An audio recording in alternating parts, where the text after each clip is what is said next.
Honorable President of this unique assembly and Rector of this institution, Hazrat Maulana Muhammad Farooq Bustanvi, Damat Barakatuhum, dignitaries of the dais, teachers and scholars of this institution, and my dear students, it is a matter of great pleasure for me to visit this renowned institution and attend such an assembly in which our madrasa students are delivering speech in English language. I listened your English speeches, and in fact I am very glad to say that our students have made great effort, and in fact they are successful in their efforts and endeavors.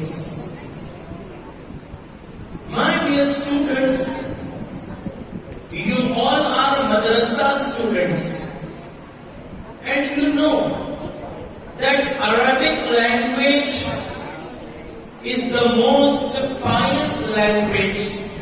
It is the language of Allah subhanahu wa ta'ala. It is the language of His last messenger, Prophet Muhammad sallallahu alayhi wa sallam. Arabic language is the language of paradise and heaven. Arabic language is the language of angels. No doubt, Arabic language is very important and very pious language. But we should know the fact that all the languages are created by Allah subhanahu wa ta'ala. Allah subhanahu wa ta'ala is the creator of Arabic language also, and other languages also which are being spoken in this world today or in the past or may be spoken in future. All these languages are created by Allah. So every language is important for us, especially those languages which we can use them for preaching the teachings of Islam, for spreading the teachings of Prophet Muhammad sallallahu alayhi wa sallam. Allah subhanahu wa ta'ala has said in the Holy Quran, وَمَا أَرْسَلْنَا مِن رَّسُولٍ إِلَّا بِلِسَانِ قَوْمِهِ. All the messengers whom we sent, they spoke the language of their people. They spoke the language of their own community. And what was the purpose behind that? The purpose was that so that those messengers and those prophets could clarify before them the message of Allah. They could deliver the message of Allah to the people, to the community, and community could understand them. If the community spoke some other language and the prophet and the messenger of Allah came with some other language, how can the people understand the language of the prophet? And if they cannot understand the language of the prophet, how can they understand the message of Allah? The teachings of the holy book of can never understand. So Allah subhanahu wa ta'ala sent the messengers and prophets with the language which was spoken by that particular community and particular ummah. It means that Allah's messenger and prophets came with all the languages which was spoken in this world. And in another place in the Holy Quran, Allah subhanahu wa ta'ala has said, وَلِكُلِّ قَوْمٍ هَادٍ. It means that Allah subhanahu wa ta'ala says that towards every community, towards every ummah, we have sent prophet or messenger or a person who may guide them. When we join both these verses, that Allah subhanahu wa ta'ala has sent messengers and prophets towards all the community of the world, and Allah subhanahu wa ta'ala has sent the messengers and prophets with the language which was spoken by that particular community, it means that some or other prophet might have surely speaking English language also. Because English language is a very important language, and this language has been spoken by a great number of people in the world. So how can Allah subhanahu wa ta'ala neglect this community, this English community, and Allah might not have sent any prophet with English language? So we say that prophets and the messengers of Allah subhanahu wa ta'ala came with Ibrani language also, with Suryani language also, with English language also, and the last prophet, Prophet Muhammad sallallahu alaihi wasallam, came with Arabic language.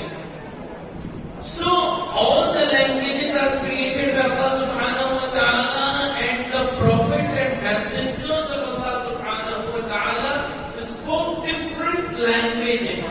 So we should not differentiate between languages. Arabic language is most pious language, this is fact. But other languages, English language, Marathi language, Hindi language, they are not of less importance. They also have a great importance. And today, in this modern age, English language has become a global language, an international language. Almost in all the countries of the world, English language is spoken and understood. And in most of the countries, English language is the national language. English language is the language of the country. So, in this modern age, if we want to spread Islam, and if we want to deliver the teachings of Prophet Muhammad sallallahu alaihi wasallam to the entire humanity, we will have to use Arabic language and English language also. Both these languages, Arabic and English, they cover the entire world and all of the countries in this era, in this age.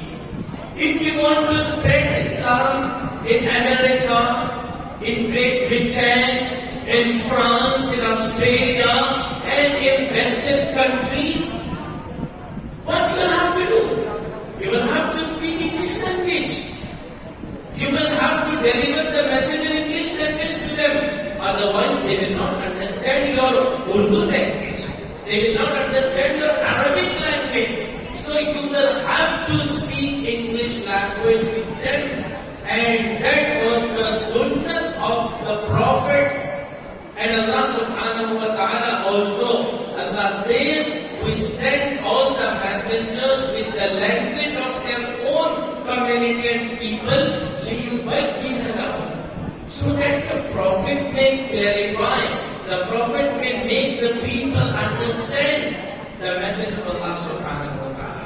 So my dear students, you will have to come ahead. You will have to struggle. You will have to make good efforts to have command over English language also. If you don't know English language, you cannot spread Islam in the entire world. And this is a great mission of ulama to spread Islam in the entire world. Because Allah subhanahu wa ta'ala says, كُنْتُمْ خَيْرَ أُمَّةٍ أُخْرِجَتْ لِلنَّاسِ. You are the best nation.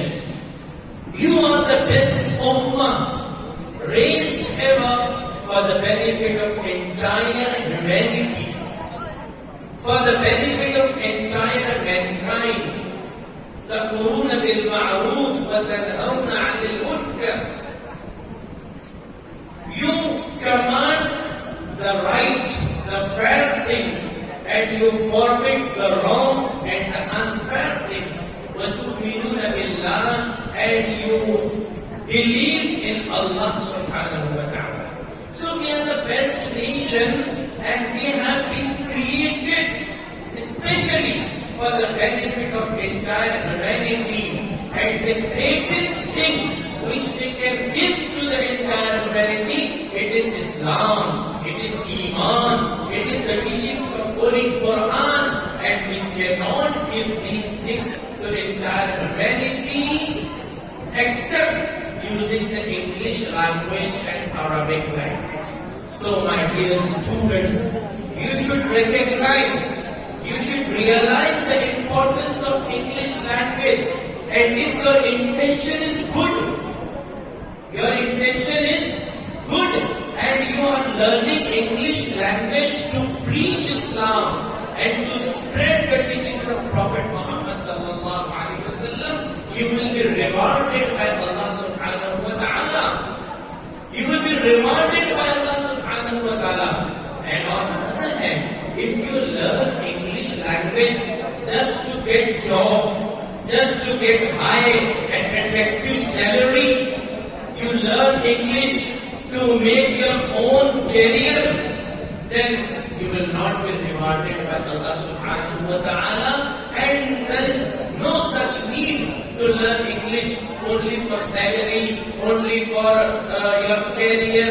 No, my dear students, you have to learn English language with the intention that you have to become a great da'i. You have to become a great preacher of Islam. And you have to deliver English speeches among the intellectuals, among the literate peoples, those who do not understand except English language. And today, in this modern age, even the Muslim intellectuals are not impressed until and unless you don't speak in English language.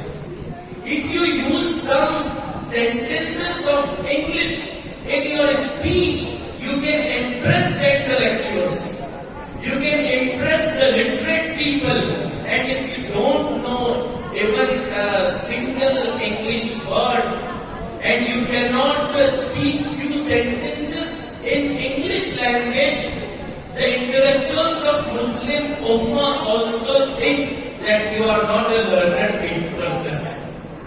You are not a learned person. So, you should use English words, English terminologies, English sentences in your speech, and try to converse in English language also. All these things with the intention to spread Islam and to spread the teachings of Prophet Muhammad sallallahu alaihi wasallam. I hope that you will struggle hard in this field, and you will try to have command over English language in speaking also, in writing also, in reading also, and we will try to make your pronunciation also better and best, because pronunciation is also very important. If you do not pronounce the English words properly, you cannot impress anyone.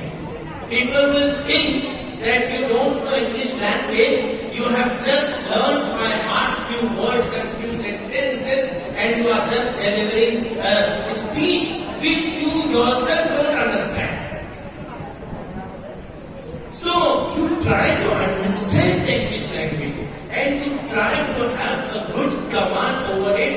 It will benefit you throughout your life. Now I will come towards Urdu language, because I have to make you understand what I want to deliver before you. I know that most of the students, they are small, they are in primary classes, they cannot understand English language. So I will come towards Urdu language and try to deliver what I want before you in Urdu language.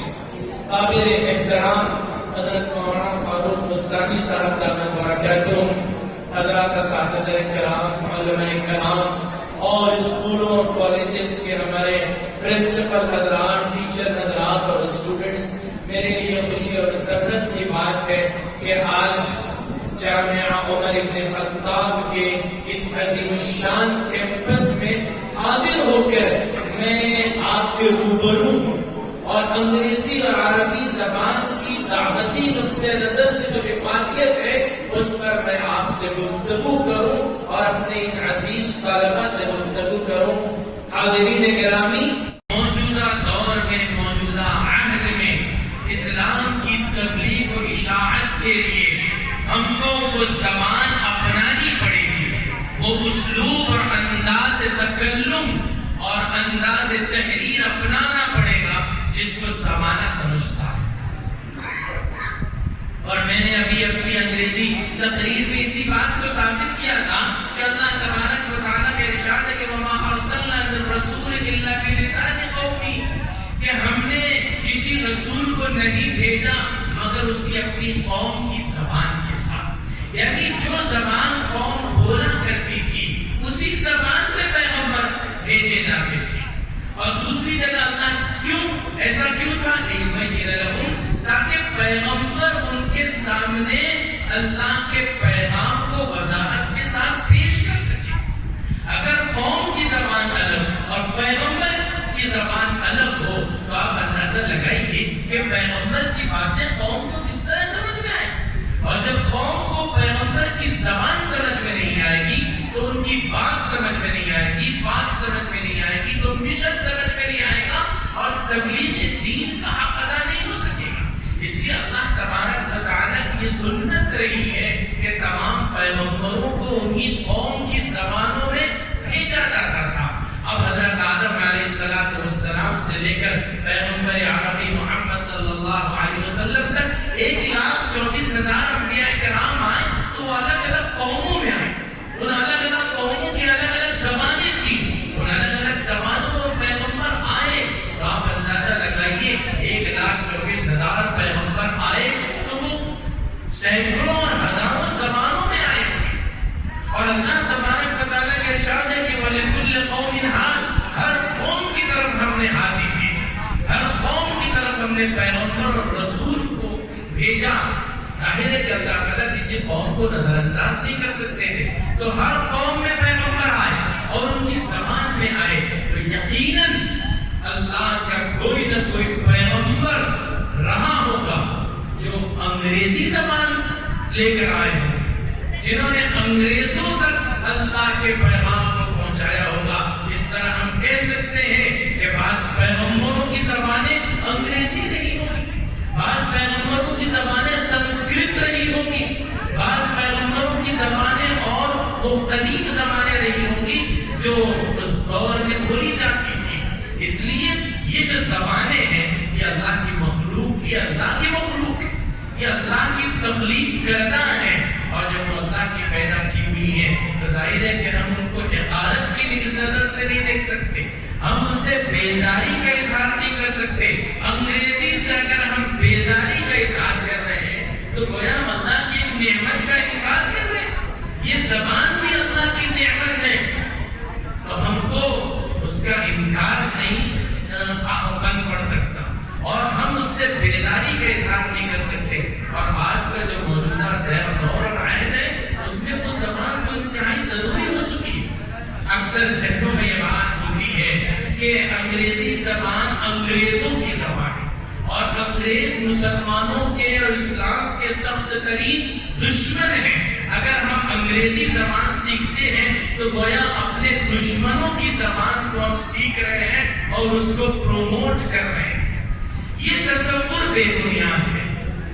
کوئی زبان اگر ہمارے دشمنوں اور مخالفین کی ہے تب بھی اللہ ہی کی پیدا کی ہوئی زبان ہے، اس لیے اس سے ہم بیزاری کا اظہار نہیں کر سکتے۔ آپ دیکھیے اللہ کے رسول صلی اللہ علیہ وسلم کے زمانے میں جو یہودی تھے ان یہودیوں کی زبان عبرانی زبان تھی، اور اللہ کے رسول صلی اللہ علیہ وسلم نے اپنے صحابہ میں سے ایک صحابی حضرت زید رضی اللہ عنہ کو ہدایت دی کہ تم عبرانی زبان سیکھو۔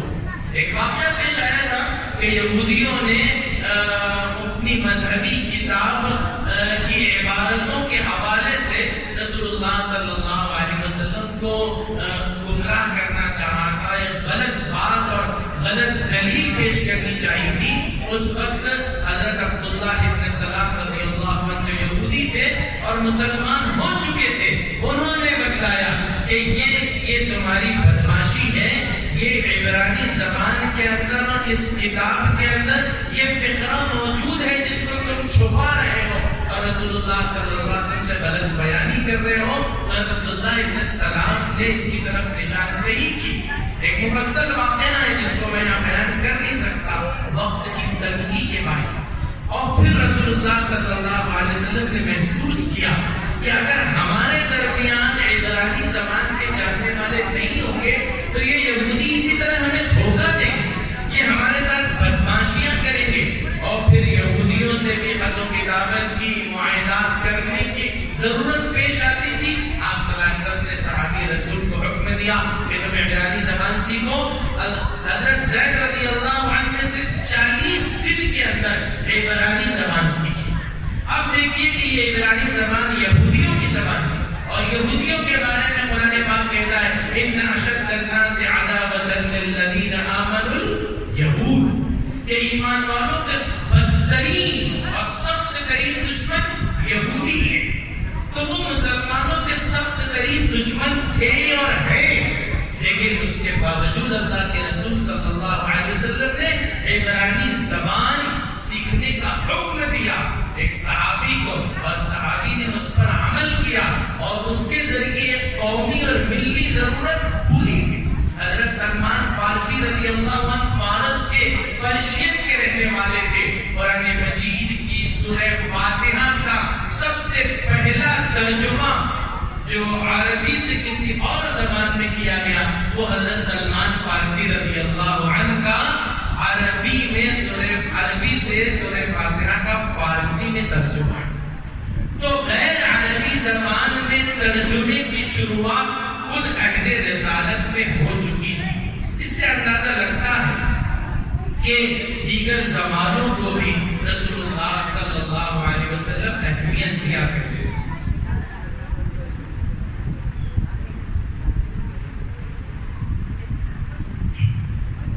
اور آج کے اس عہد میں چونکہ انگریزی زبان کی بالادستی انٹرنیشنل لیول پر بین الاقوامی سطح پر قائم ہو چکی ہے، اور انٹلیکچوئلز کا طبقہ، تعلیم یافتہ طبقہ یہ انگریزی زبان ہی سے متاثر ہوتا ہے، اور جب تک کہ ان کی زبان میں ان کے اسلوب میں ان سے خطاب نہ کیا جائے اس وقت تک کہ وہ سننے کے لیے تیار نہیں ہوتا۔ آپ تجربہ کر سکتے ہیں، ہمارے علماء یہاں موجود ہیں، اساتذہ یہاں موجود ہیں، وہ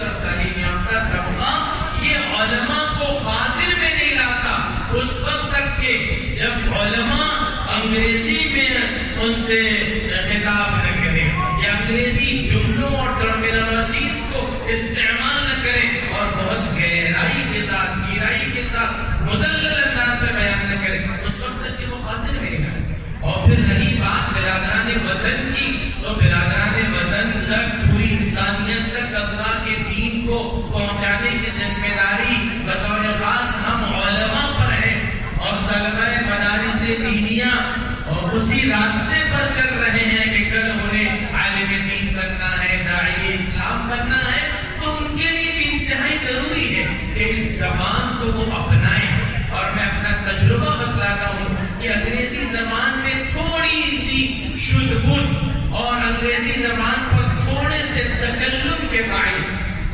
بڑے بڑے ایسے مواقع آئے جس میں برادران وطن سے خطاب کرنے کا موقع ملا۔ ممبئی یونیورسٹی بہت عظیم الشان یونیورسٹی ہے، اس یونیورسٹی کے اندر کچھ سالوں پہلے نبی اکرم صلی اللہ علیہ وسلم کی ولادت یعنی 12 ربیع الاول کے موقع پر انہوں نے ایک پروگرام رکھا، اور ایک ایسا پروگرام رکھا کہ جس میں 90% ہندو اور کرسچنز اور دیگر مذاہب کے ماننے والے لوگ تھے، صرف 10% اس میں ممبئی یونیورسٹی میں پڑھنے والے مسلم طلباء اور بطور خاص غیر ملکی عرب طلباء تھے۔ کچا کچ ممبئی یونیورسٹی کا وہ کنوکیشن ہال تھا، کچا کچ سامعین سے بھرا ہوا تھا، اور سب کے سب انتہائی اعلیٰ تعلیم یافتہ تھے۔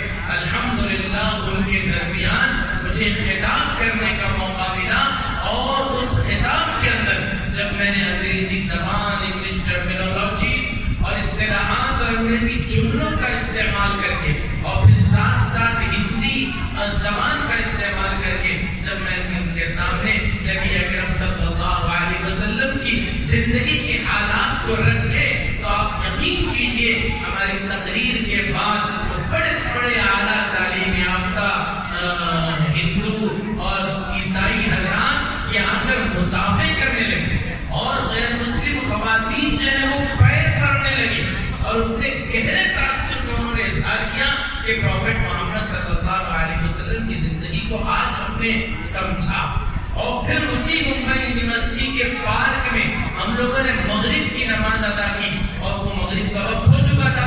عرب طلبہ جو وہاں موجود تھے ان کے ساتھ ہم نے باجماعت نماز ادا کی، اور اس یونیورسٹی کے پارک میں جب نماز ادا کر رہے تھے تو اس نماز کے منظر کو دیکھنے کے لیے وہ سارے انٹلیکچوئلز مرد اور خواتین انہوں نے پورا ایک گھیرا بنا لیا، پورا ایک گھیرا بنا لیا تھا، اور پوری 3 رکعت نماز کو آبزرو کرتے ہیں۔ اور اس وقت پھر اللہ نے مجھے توفیق دی، اور قرأت کرتے وقت میں نے سورہ کافرون پہلی رکعت میں اور سورہ اخلاص دوسری رکعت میں جب تلاوت کی تو ایسا وجد طاری ہوا کہ جیسے آج اللہ کا پیغام، اللہ کی وحدانیت اور کفر و شرک سے بیزاری کا اظہار ہم ان تمام برادران وطن کے سامنے کر رہے ہیں۔ ایک عجیب و غریب صورتحال، ایسے مواقع حاصل ہوتے ہیں۔ بڑی بڑی یونیورسٹیز، بڑے بڑے کالجز میں مجھے جانے کا موقع ملا، اور وہاں کے ٹیچرز سے، اسٹاف سے بات کرنے کا موقع ملا۔ الحمدللہ اس تھوڑی سی شدھ بدھ اور انگریزی زبان کی تھوڑی سی مہارت سے بڑے مواقع حاصل ہوتے رہے، اور اللہ کے فضل سے دعوت اللہ کے فریضے کو انجام دینے میں بڑی سہولت اور بڑی آسانی ہوتی ہے۔ میں انگلش میڈیم کا ایک طالب علم رہا ہوں، بچپن ہی سے انگلش میڈیم میں پڑھا، اور پھر انگلش میڈیم میں جب ہم لوگ اسکول میں پڑھا کرتے تھے تو اس وقت تبلیغی جماعت سے اٹیچ ہو گئے تھے، ایک تبلیغی جماعت والے پکڑ پکڑ کر لے جاتے تھے، اور اس زمانے میں ہم لوگوں کے دور میں اسٹوڈنٹس کا ایک الگ اجتماع ہوتا تھا، اور اس اجتماع میں بطور خاص انگلش اسپیچز رکھی جاتی، صرف اس لیے کہ دعوتی نقطۂ نظر سے بات کرنے کا ملکہ پیدا ہو جائے، اور یہ کہ انٹلیکچوئلز متاثر ہوں۔ چنانچہ اسی زمانے سے تھوڑی تھوڑی سی مشق ہو گئی تھی انگریزی گفتگو کی، اور پھر بعد میں اللہ تبارک و تعالیٰ نے انجینئرنگ کالج تک پہنچایا، پھر وہاں سے ہم چھوڑ کر خالص دینی تعلیم حاصل کرنے کے لیے دارالعلوم ندوۃ العلماء پہنچے اور اللہ نے جو ہے علم دین کی دولت سے نوازا. لیکن اس چیز کو ہم نے ترک نہیں کیا, چھوڑا نہیں. ہم نے گریجویشن پوسٹ گریجویشن بھی کیا اور نیٹ ایگزام بھی کوالیفائی کیا. اللہ نے ہر میدان میں کامیابی عطا فرمائی. لیکن سب سے بڑی کامیابی یہ ہے کہ انگریزی زبان کے ذریعے اللہ تبارک و تعالیٰ دعوت اللہ کا کام دے رہا ہے. اور اس زمانے میں یہ ایک ملی تقاضا ہے, یہ ایک ہماری ملی اور قومی ضرورت ہے.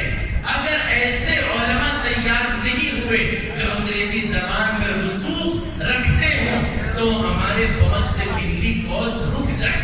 اور انڈیا مسلم پرسنل لا بورڈ کو آج تک ایک ایسا شخص نہیں مل سکا کہ جو عالم دین بھی ہو, علوم شریعہ میں مہارت بھی رکھتا ہو اور وہ ایک بہترین ایڈوکیٹ اور لائر بھی ہو, تاکہ مسلم پرسنل لا کو ڈیفینڈ کرنے کے لیے, قوانین شریعت کا دفاع کرنے کے لیے عدالتوں کے اندر اور سپریم کورٹ کے اندر کھڑے ہو کر وہ بحث کر سکے. تو ایسی قوت کے ساتھ بحث کر سکے کہ اس کے پاس علوم شرعیہ بھی ہو اور انگریزی زبان بھی ہو اور قانون کا دستور کا علم بھی ہو اور وہ قوت کے ساتھ اپنی بات رکھ سکے. چنانچہ ایسے افراد نہیں ملتے جہاں اگر کوئی عالم دین ہے جو علوم شریعہ میں مہارت رکھتا ہے تو انگریزی زبان میں مہارت نہیں رکھتا, اور جو انگریزی زبان میں مہارت رکھتے ہیں وہ علوم شریعہ میں مہارت نہیں رکھتے. ایک بڑا المیہ یہ ہے کہ مسلمانوں کے انٹلیکچوئلز خود قوانین شریعہ سے سیٹسفائیڈ نہیں ہے, مطمئن نہیں ہے. اور جب ہمارے انٹلیکچوئلز مطمئن نہیں ہے تو برادران وطن کا کیا کہنا. آج ہندوستانی مسلمانوں کو جو چیلنج درپیش ہے وہ یہی ہے کہ جو شریعہ لا ہے, جو قانون شریعت ہے, اس کو غلط انداز سے انٹرپریٹ کیا جا رہا ہے, غلط انداز سے اس کی تشریح کی جا رہی ہے. اس کو دقیانوسی قانون بتلایا جا رہا ہے اور اس کو آؤٹ آف ڈیٹ بتلایا جا رہا ہے اور یہ باور کرایا جا رہا ہے کہ یہ مسلم پرسنل لا یہ عورتوں کا فیور نہیں کرتا ہے, یہ عورتوں کے حقوق کی ضمانت نہیں دیتا بلکہ ان پر ظلم کرتا ہے. یہ صرف اور صرف جو ہے یہ ایک غلط فہمی اور مس انڈرسٹینڈنگ ہے اور اعداء اسلام کی منظم سازش ہے. اس کے توڑ کے لیے علماء کرام کو انگریزی زبان اور علوم شریعہ دونوں میں مہارت کے ساتھ میدان میں آنا پڑے گا. میں نے ابھی ہم لوگ کا مراٹھواڑہ کا دورہ چل رہا ہے تحفظ شریعت کے عنوان سے, ان میں کئی جگہ میں نے یہ بات کہی کہ آج ہمارے ملک میں ایک نظریاتی جنگ چھڑی ہوئی ہے, ایک آئیڈیولوجیکل وار ہے. اس نظریاتی جنگ کے اندر ہندوتوا کی بالادستی کو قائم کرنے کی کوشش کی جا رہی ہے اور فکر و نظر کی ایسی دعوت دی جا رہی ہے کہ ہم اسلامی افکار اور نظریے سے دستبردار ہو جائیں, ہم اسلامی آئیڈینٹی اور تشخص سے دستبردار ہو جائیں. ہم نہیں تو کم از کم ہماری آنے والی نئی نسلیں اور جنریشن یہ سب ان سے دستبردار ہو جائے. اور جو ویدک تہذیب ہے, جو برہمنی تہذیب ہے, وہ سب اس کو جو ہے حاوی اور غالب کرنا چاہتے ہیں. تو یہ ایک نظریاتی جنگ چھڑی ہوئی ہے. وہ اسلامی لا اور شریعہ لا کو آؤٹ آف ڈیٹ ثابت کرنے پر تلے ہوئے ہیں. اس کے مقابلے میں ہم کو اسلامی شریعت کے قوانین کی افادیت, اہمیت اور نافعیت کو ثابت کرنا, اور اس کے لیے صرف قرآن و سنت کی دلیل کافی نہیں ہے. اب جب مسئلہ ہوتا ہے حجاب کا, پردے کا, عورتوں کی میراث سے متعلق اور جو ہے طلاق سے متعلق اور ایک سے زائد شادیوں سے متعلق, تو ان اسلامی قوانین اور احکامات کی علماء تشریح تو کر لیتے ہیں, قرآن و سنت سے اس کے بھرپور دلائل پیش کر دیتے ہیں. لیکن آپ اس حقیقت کو سمجھ سکتے ہیں کہ قرآن و سنت کی دلیلوں سے ایک مسلمان تو بات مان سکتا ہے, وہ سر چکا لے گا کہ اللہ نے فرمایا, رسول اللہ نے فرمایا. لیکن برادران وطن, یہ ہمارے غیر مسلم بھائی یہ تو نہ قرآن کو مانتے ہیں, نہ حدیث کو مانتے ہیں, نہ اللہ اس کے رسول کو مانتے ہیں. تو قرآن و حدیث کے دلائل ان کے لیے کافی نہیں ہے. ان کو سمجھا ہوگا عقلی نقطۂ نظر سے، ان کو سمجھانا پڑے گا سائنٹیفک انداز سے، ان کو سمجھانا پڑے گا ان کے اسلوب میں، ان کی زبان میں، اور پھر اس کے لیے تقابل کی ضرورت پیش آئے گی، کمپیریٹیو اسٹڈیز کی ضرورت پیش آئے گی۔ ایک طرف اگر مسلم پرسنل لا ہے، قانون شریعت ہے مسلمانوں کا، تو ہندوؤں کا بھی اپنا پرسنل لا ہے، عیسائیوں کا بھی اپنا پرسنل لا ہے، دیگر مذاہب کے ماننے والوں کا اپنا پرسنل لا ہے۔ ہمیں تقابل کرنا پڑے گا، ایک کمپیریٹیو اسٹڈی کرنی پڑے گی، اور اس میں مسلم پرسنل لا اور دیگر مذاہب کے پرسنل لا کا تقابل کر کے ہمیں یہ ثابت کرنا پڑے گا کہ جو مسلم پرسنل لا ہے، جو شریعہ قانون ہے، وہ ہندو پرسنل لا، عیسائی پرسنل لا اور جو ہے وہ دیگر مذاہب کے پرسنل لا سے کہیں بہتر ہے، اور اس میں عورتوں کے حقوق کا اس سے کہیں بہتر انداز میں تحفظ ہے۔ میرے عزیز طلباء، یہ وقت نہیں ہے، اگر وقت ہوتا تو میں بطور مثال کے بتلاتا کہ اسلامی قوانین کی تشریح اگر ہم عقلی نقطۂ نظر سے کریں تو کس طرح بہت جلد بات ان کی سمجھ میں آئے گی، لیکن اس وقت موقع نہیں ہے، اس لیے میں تفصیلات میں نہیں جاؤں گا، لیکن اتنا ضرور عرض کرتا ہوں کہ آل انڈیا مسلم پرسنل لا بورڈ کی طرف سے تفہیم شریعت کے نام سے ایک مستقل شعبہ قائم ہے، اور اس شعبے کا مقصد یہ ہے کہ جو شریعہ لا ہے، جو اسلامی قوانین ہے، نکاح، طلاق، وراثت، بچوں کی پرورش، اولاد کے حقوق، والدین کے حقوق اور ہبہ سے متعلق ان سارے اسلامی قوانین کی بہتر انداز میں تفہیم کیسے ہو، کیسے ہم اپنے برادران وطن کو اور انٹلیکچوئلز کو اس کو سمجھا سکیں